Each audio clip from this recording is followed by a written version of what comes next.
UP police Agra के एक घर के अंदर से भरभरा कर निकल रही है। पीछे पीछे यूपी पुलिस का एक जवान आटा रखने वाले कनस्तर या आटे वाले ड्रम को लेकर निकल रहा है और इसी ड्रम के अंदर रखी गई थी एक 8 साल की प्यारी सी बच्ची को, जिसके हाथ पैर गले तक को काट दिया गया। बाद में यूपी पुलिस ने कहा कि अफवाह है, गला नहीं काटा गया है, लेकिन तमाम जो लोग वहां पर मौजूद थे हर किसी का दावा था कि बच्चे को काट पीट कर ठूस कर उसके अंदर रखा गया था। अपराधी इतना शातिर था कि उसने बच्चे को काटने के बाद उसकी लाश के ऊपर आटा रख दिया ताकि जो बू है वो बाहर तक ना आए। अब उसके बाद यूपी पुलिस किस तरीके से एक एक कर कई मामलों में फेल होती चली गई। जो अपराधी था उनके चुंगल से अभी भी फरार है और किस तरीके से जब मोहल्ले के लोगों का गुस्सा फूट पड़ता है तो यूपी पुलिस अपनी सफाई में क्या क्या चीजें कहती हैं, पहले वो सुनिए, फिर आपको आगे की कहानी समझाते हैं। अब पकड़ कर उनको जेल भिजवाएंगे, लिखा पड़े जितना हो सकता है मैक्सिमम सजा दिलवाने का हम प्रयास करें, फांसी की सजा होगी। ठीक है, आपको कहाँ पर जमानत ही तो नहीं चाहिए भाई, इतनी बड़ी घटना हो गई, हृदय विदारक। नहीं, मैं तो मैं हो गया तीनों की फांसी होनी चाहिए। अरे होगा भाई, आप सहयोग करो, सब होगा। वो जो भी बीमार है उसे भी फांसी होनी चाहिए। फांसी होगा, जो आप नाम लिखाएंगे उसे लिखा पड़ी होगी, फांसी होगी। आप निश्चिंत रहो, ऐसा नहीं है। तो सुना आपने कि किस तरीके से यूपी पुलिस ढांढस बांध रही है लोगों के बीच में। लेकिन जब हम इस वीडियो को रिकॉर्ड कर रहे हैं, बच्ची के किडनैप, उसके मर्डर और उसके हाथ पैर को काटने के बाद भी अभी भी जो अपराधी है वो यूपी पुलिस के चुंगल से कोसों दूर है। क्यों यूपी पुलिस अब तक उस अपराधी को नहीं पकड़ पाई और इस अपराधी ने उस छोटी सी बेटी को या बच्ची को क्यों मौत के घाट उतारा? और ये जो अपराधी है ये घर के महज कुछ ही कदम की दूरी पर रह रहा था, ज्यादा दूर नहीं रह रहा था। क्या था मकसद, जानेंगे इस डिकोडिंग क्राइम के जरिए। तो 8 साल की प्रज्ञा, ये जो आप तस्वीर देख रहे हैं, जो पोस्टर है, ये यूपी पुलिस के द्वारा बनवाया गया है, यानी आगरा पुलिस के द्वारा। और इसमें अगर आप देखेंगे सबसे ऊपर लिखा है मिसिंग चाइल्ड, गुमशुदा प्रज्ञा, 8 साल उम्र लिखी गई है। इसके अलावा लिखा है कि कब से वो गायब है, साफ तौर पे लिखा है 24 मार्च की दोपहर से गायब है। ये भी लिखा है कि आखिरी बार कहाँ देखा गया, सिद्धार्थ नगर की जो चौकी है वहाँ पर उसे देखा गया। इसके अलावा उसने क्या पहना है, उसकी जो आंखें हैं भूरी हैं, उसने बाल बांधे हुए हैं, ब्लैक रंग का उसने टर्टल टॉप पहना है, उसके ऊपर उसने मिंट कलर की एक फ्रॉक जो है वो पहनी हुई है। बाकायदा ये पोस्टर छपता है और इसके बावजूद सोचिए जो यूपी पुलिस है एक बच्ची की लाश को ढूंढने में, उसका पता लगाने में 30 घंटे का वक्त ले लेती है। परिवार वाले परेशान हो जाते हैं, एक रात से अगली रात हो जाती है और तब जाकर आगरा पुलिस को पता लगता है कि बच्ची तो बगल वाले घर में है, उसको काट कर उसके टुकड़े कर कर उसे कनस्तर में भर दिया गया है। सबसे पहले आप उस घर को देखिए, वो ग्राउंड रिपोर्ट देखिए, वो जगह देखिए जहां पर इस कत्ल को अंजाम दिया गया, उन लोगों का उन बातों को सुनिए, तब मैं आपको आगे की कहानी बताऊंगी कि आखिर बच्ची के साथ हुआ क्या था। मैं आपको वो घर दिखाना चाहता हूँ जो किराए, देखिए उनकी जो दादी माँ है वो हमारे साथ है। इसी देखिए मैं आपको तस्वीरों के जरिए दिखाना चाहता हूँ कि ये उनकी दादी माँ है और इसी घर में बच्ची की हत्या की गई है। और ये जो ड्रम आप देख रहे हैं, इस ड्रम में ही बच्ची को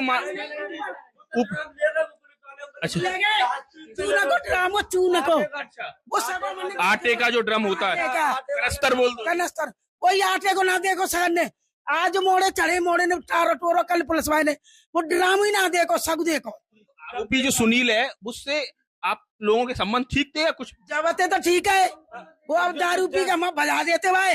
अब अम्मा ना रही तो अपरा हो तो 3 दिन आते, अम्मा चली गई, बड़ी बेटा जब पदमाए ना रहा तो अपरा हो तो 3 दिन आते। कहाँ का रहने वाला है? बस्ती जगह बेच दी जवाने, किराने पर एंडोलन 4 बेटा और मेहता ही बाप, जगह बेच दी है। जो परिवारीजन हैं और जो भी रिलेटिव्स हैं, जो बस्ती के लोग हैं, वो अब आरोपी सुनील की फांसी की मांग कर रहे हैं। बहुत ही दर्दनाक घटना है, आक्रोशित परिजन है। देखिए किस तरह से जबरदस्त तरीके से जो आक्रोश है वो तस्वीरों में नजर आ रहा है। तो ये उस बच्ची की दादी हैं जो बार बार रिपोर्टर के सामने, कैमरे के सामने इस ड्रम को लेकर आ रही हैं, क्योंकि ड्रम के अंदर वही कनस्तर रखा है जिस कनस्तर के अंदर इस छोटी सी प्यारी सी बच्ची को काट कर रखा गया। ऊपर से आटा भर दिया गया ताकि कोई भी जब इस कमरे में देखे या बाई चांस किसी को शक हो और कोई आए तो उन्हें आटा ही दिखे, अंदर बच्ची दिखे ही ना। वो बार बार, जो दादी है, बार बार इनका गुस्सा निकल रहा है उफान पर और बोल रही है कि हमें भी उसे टुकड़ों में काटना है, उस इंसान को फांसी मिलनी चाहिए। अब आपको बताती हूँ कि आखिर पूरी वारदात है क्या और कौन है वो शख्स जिसने इस बच्ची के साथ ऐसा घिनौना काम किया। दरअसल आगरा के ताजगंज में दिनेश नाम के एक शख्स हैं जिनका परिवार रहता है। उनकी माता जी जो दादी हैं बच्ची की, उनकी पत्नी, उनकी एक और बेटी है और एक बेटी 8 साल की है जो अब इस दुनिया में नहीं है। दरअसल ये जूता कारोबारी हैं, इनका कारोबार चलता है और इस जगह पर इनके 2 मकान हैं। एक मकान है जिसके अंदर ये रहते हैं अपने बच्चों के साथ, अपनी बीवी, अपनी माँ के साथ, और एक और मकान है, ये जो आप मकान देख रहे हैं ना, जिस मकान के अंदर से लाश निकली है, इन्हीं की बच्ची की लाश इन्हीं के मकान से निकली है। तो एक मकान ये भी है जहाँ पर इन्होंने किराएदारों को रखा हुआ है। अब होता क्या है, तो 24 तारीख को दरअसल ये जो बच्ची 8 साल की है घर के बाहर खेल रही थी, वक्त होगा दोपहर के 2 बजे। अब इसी के बाद इसका ट्यूशन जाने का भी टाइम होता है, तो माँ जो है वो बाहर आकर देखती है और वो देखती है कि प्रज्ञा जो है बाहर अपने दोस्तों के साथ, सहेलियों के साथ खेल रही है। वो फिर से अंदर चली जाती है अपनी छोटी बेटी के पास। अब यहाँ पर जो पिता हैं वो निकल जाते हैं काम के लिए, रोज़ जैसा माहौल होता है, दादी भी अपना काम कर रही होती है।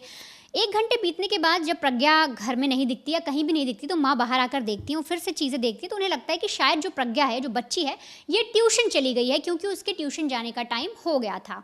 अब ट्यूशन से आने का टाइम भी हो गया, सोचिए 4 बज गए, बच्ची अब तक आई नहीं। 3 से 4 1 घंटे का ट्यूशन था, पास में ट्यूशन भी था, बच्ची अब तक घर नहीं आई, तो माँ को परेशानी होती है। वो फ़ौरन पिता को बताती हैं, दादी को बताती हैं, तो सब लोग कहते हैं कि थोड़ी देर और इंतज़ार करते हैं। अब 5 बजे का जब वक्त हो जाता है, वो लोग इतना जब वेट कर लेते हैं तो उन्हें लगता है कि अब आखिर वो कहाँ रह गई, अभी तक आई क्यों नहीं। फ़ौरन ट्यूशन टीचर को कॉल किया जाता है। जब ट्यूशन टीचर से बात की जाती है और पूछा जाता है कि प्रज्ञा कहाँ पर है, वो अभी तक घर नहीं आई, तो वो साफ इनकार करते हैं। वो कहते हैं कि देखिए, आज आपकी बच्ची ट्यूशन पढ़ने आई ही नहीं। अब ये सुनने के बाद जो माँ थी उनकी हालत ख़राब हो जाती है। पिता भी सकते में आ जाते हैं कि अचानक से हुआ कि हम तो सोच रहे थे बाहर खेल रही है, फिर ट्यूशन पढ़ने चली गई रोज़ की तरह। अब आखिर वो गई तो गई कहाँ। इसके बाद हर एक घर में पूछा जाता है, ट्यूशन वाले रास्ते में जो माँ बाप हैं वो निकल कर देखते हैं। इसके बाद होती ये चीज़ें हैं कि जब देखते हैं, नेबर्स भी जब देखते हैं कि घर के लोग परेशान हैं, एक माँ बाप अपनी बच्ची को ढूंढ रहे हैं, क्योंकि सब लोग जानते थे प्रज्ञा को। अब वो जब कहीं नहीं मिल रही तो आसपास के जो पड़ोसी लोग थे वो भी बाहर निकलते हैं। हर कोई अपने गली मोहल्ले में जिसका जितना बन पड़ता था मदद करते थे और कोशिश कर रहे थे कैसे भी प्रज्ञा को ढूंढ लिया जाए। समय जो है बढ़ता जा रहा था, लगातार सबकी टेंशन बढ़ती जा रही थी। लेकिन अब सोचिए 5 से 4 घंटे बीत जाते हैं, रात के 9 बज गए, प्रज्ञा का अब तक कुछ भी नहीं पता लगा। ऐसे में एक शख्स और था, नाम है सुनील, जो दिनेश हैं, जो प्रज्ञा के पिता हैं, उनका किराएदार था और इसी घर में रहता था जिससे लाश निकली है, लाश बरामद की गई है।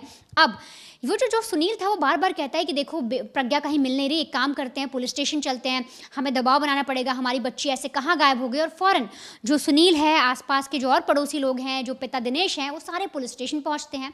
पुलिस में इत्तला की जाती है। अब बच्ची गायब हुई थी, किडनैप हुई थी, एक 8 साल की बच्ची, छोटी सी बच्ची। फ़ौरन जो पुलिस है वो इन्वेस्टिगेशन शुरू करती है।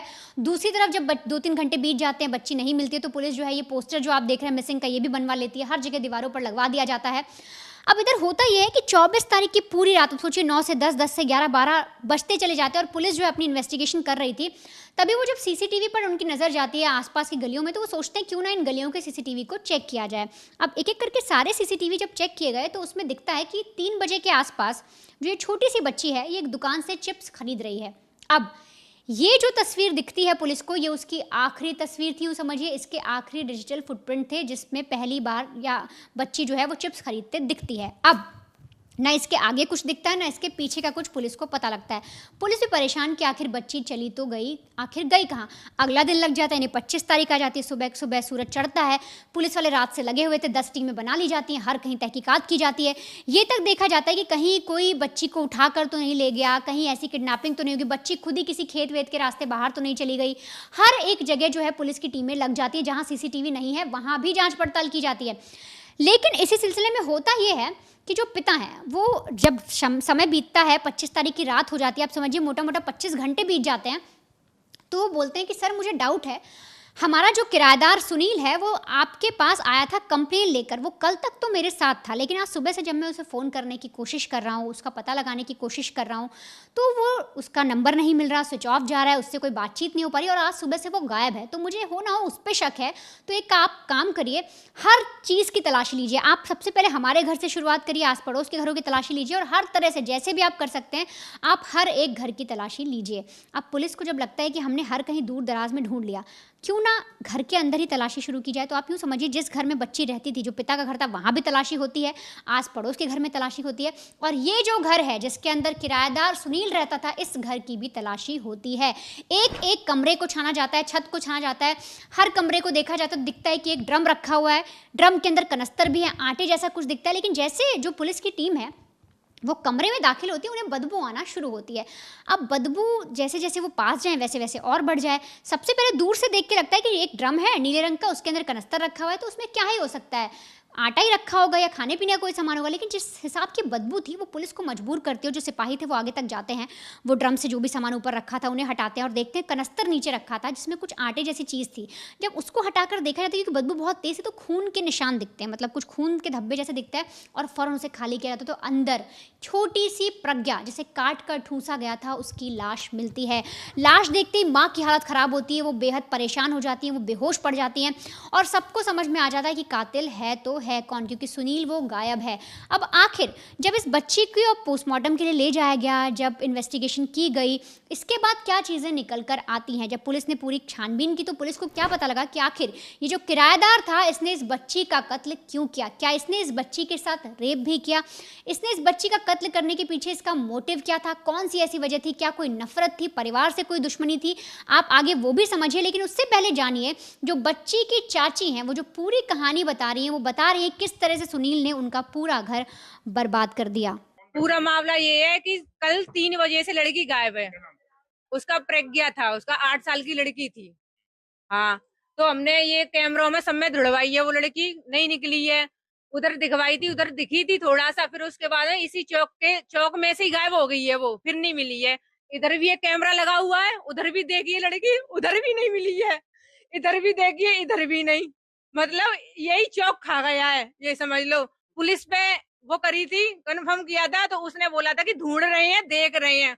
और दोपहर को भी उससे ये बोला था हमने कि ढूंढो, वो करे ढूंढ रहे हैं, पर कोई रीजन निकल के नहीं आया बिल्कुल भी कि लड़की कहाँ है कहाँ नहीं है बिल्कुल।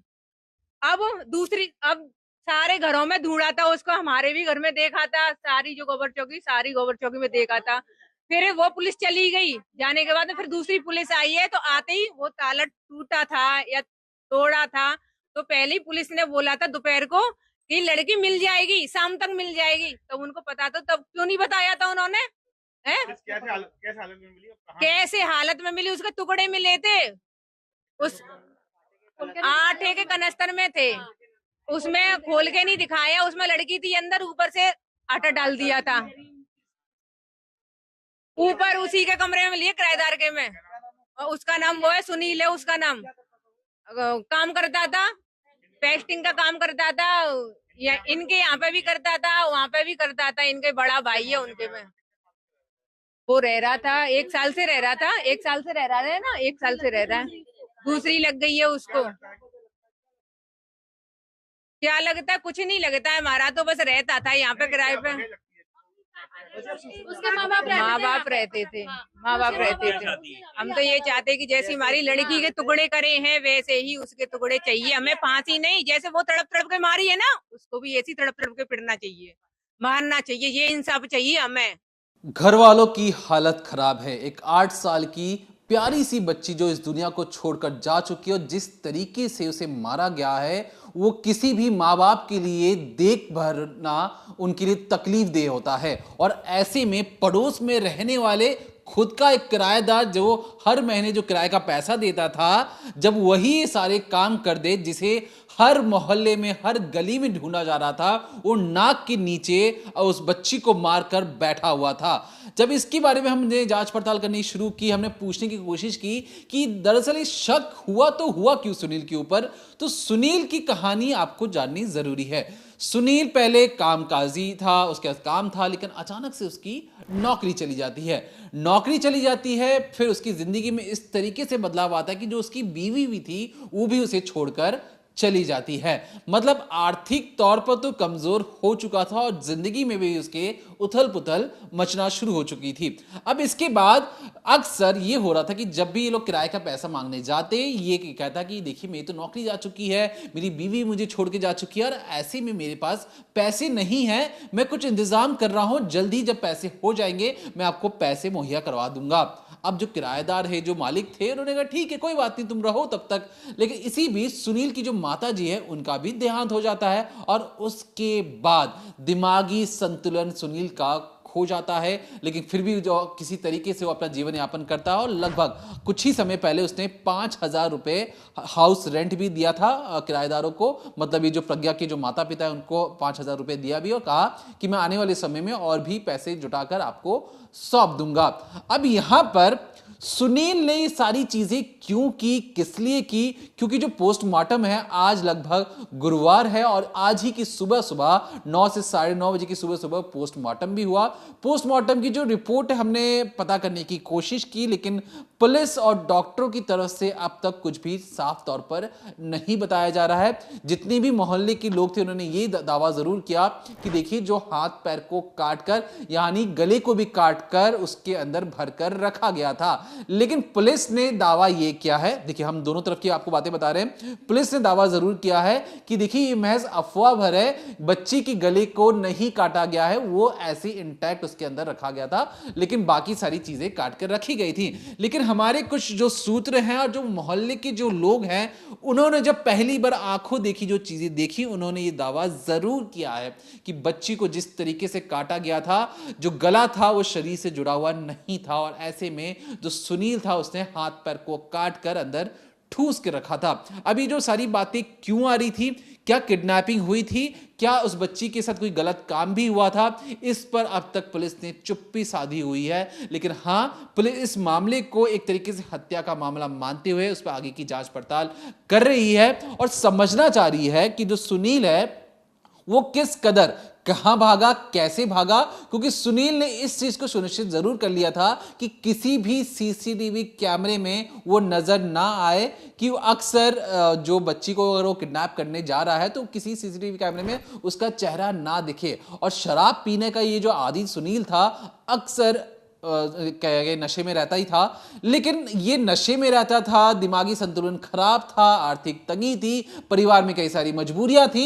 इन सबको अगर आप साइड में रखेंगे और एक क्रिमिनल माइंड को अगर आप डिकोड करने की कोशिश करेंगे, जो हम कर रहे हैं इस वक्त, तो आपको समझ में आएगा कि सुनील इतना ज्यादा शातिर था, उसे पता था कि मोहल्ले में कहां कहां कैमरे लगे हैं और कहां कैमरे नहीं लगे हैं। और इसलिए आपने जब पुलिस और जब मोहल्ले के जितने भी लोग थे, माँ बाप थे, हर सीसीटीवी को जब जाके देख रहे थे तो लड़की वहां पर कभी चिप्स की दुकान के पास कहीं पर खेलती हुई नजर आ रही है, लेकिन आसपास कहीं नजर नहीं आ रही। तो सुनील ने इस बात को भी ध्यान रखा कि किसी भी सीसीटीवी कैमरे में उसका चेहरा ना आए, वो जाता आता हुआ नजर ना आया और एकदम बिल्कुल परफेक्ट क्राइम करने की उसने कोशिश की। उसने पहले बच्ची को किडनैप किया, किडनैप करने का मर्डर किया, काटा पीटा, ऊपर से आटा डाला। शायद उसका मकसद ये था कि किडनैपिंग कर कर वो परिवार से ही पैसे की उगाही करे, उनसे पैसे मांगे और जो पैसे मिले उसके बाद उसी को वापस किराए के तौर पर वो वापस कर दे।